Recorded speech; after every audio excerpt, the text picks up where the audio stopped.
দর্শক আসসালামু আলাইকুম। কানাডা থেকে সাকিব স্বাগত জানাচ্ছি। আরেকটি ইমিগ্রেশনের সংবাদ, সেটা হচ্ছে যে 31শে আগস্ট অর্থাৎ আজকে যে ভিডিওটি ধারণ করছি আগস্টের 30 তারিখ খুব সম্ভবত, এবং আর একদিন পরে অর্থাৎ এই মাস শেষে কানাডার rural and immigration Northern pilot প্রোগ্রামটি বন্ধ হয়ে যাচ্ছে। কারণ এটা একটি পাইলট প্রোগ্রাম ছিল এবং কানাডার 11টি শহরের এই পাইলট প্রোগ্রামটি ছিল এবং এই পাইলট প্রোগ্রামটি বন্ধ হয়ে গিয়েছে। এটাও বলতে পারেন যে কানাডার ইমিগ্রেশনের জন্য একটি দুঃসংবাদ।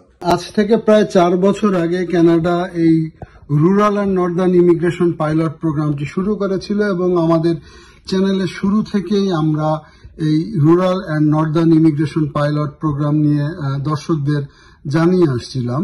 সবাইকে স্বাগত আজকে আমার ভিডিওতে।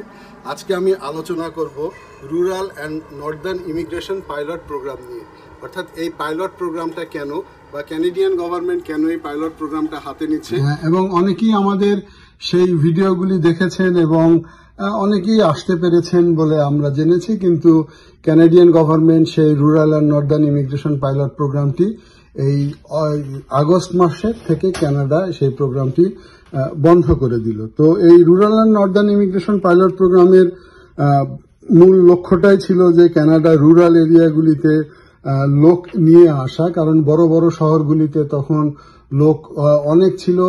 সফলতা বা ব্যর্থতা কি হয়েছে জানি না, তবে এই rural and northern immigration pilot প্রোগ্রামে অনেকেই এসেছে এবং কানাডার খুব সম্ভবত 11টি শহরে এই প্রোগ্রামটি, 11টি সিটিতে বা টাউনে এই প্রোগ্রামটি ছিল। সবই ছোট ছোট সিটি বা ছোট ছোট টাউন। এখন সেই প্রোগ্রামগুলিও কিন্তু বন্ধ হয়ে গেল।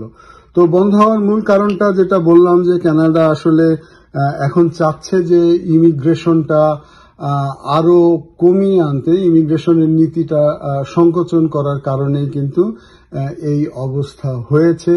তো এখন আসলে ভবিষ্যতের দিকে চোখ রাখতে হবে যে ইমিগ্রেশন পলিসি কোন দিকে যায়। তো এই মুহূর্তে ভালো কোনো খবরই নেই। ইমিগ্রেশন পলিসি সংকুচিত হচ্ছে গিয়ে যে অনেক পাইলট প্রোগ্রাম বন্ধ হয়ে যাচ্ছে, এমনকি প্রভিন্সিয়াল নমিনি প্রোগ্রামগুলিও কিন্তু কানাডাতে এই মুহূর্তে বন্ধ হয়ে যাচ্ছে, যার ফলে ক্ষতিগ্রস্ত তো হচ্ছে, নতুনরাও আসতে পারছে না, এমনকি স্টুডেন্টদের জন্য কিন্তু তেমন কোনো সুখবর নেই।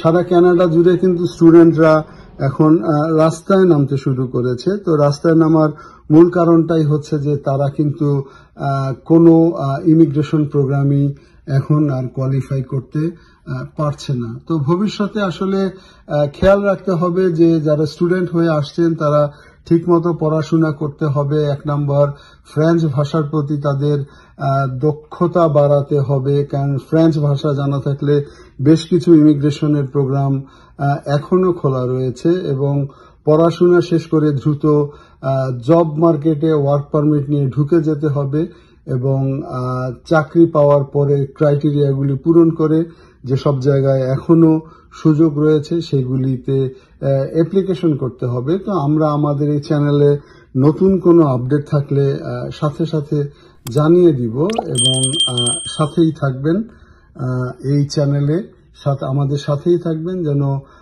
আপডেটগুলো আসলে আমরা জানিয়ে দেব এবং ভবিষ্যতে কোন দিকে যায় সেই ভবিষ্যতের দিকে আমরা এখন তাকিয়ে রয়েছি। এতক্ষণ সঙ্গে থাকার জন্য ধন্যবাদ। আগামীতে আবার নতুন কোনো বিষয় নিয়ে দেখা হবে। সে পর্যন্ত ভালো থাকবেন। যদি ভালো লাগে তাহলে চ্যানেলটি আবারও বলছি সাবস্ক্রাইব করে দেখবেন। দেখা হবে। আসসালামু আলাইকুম।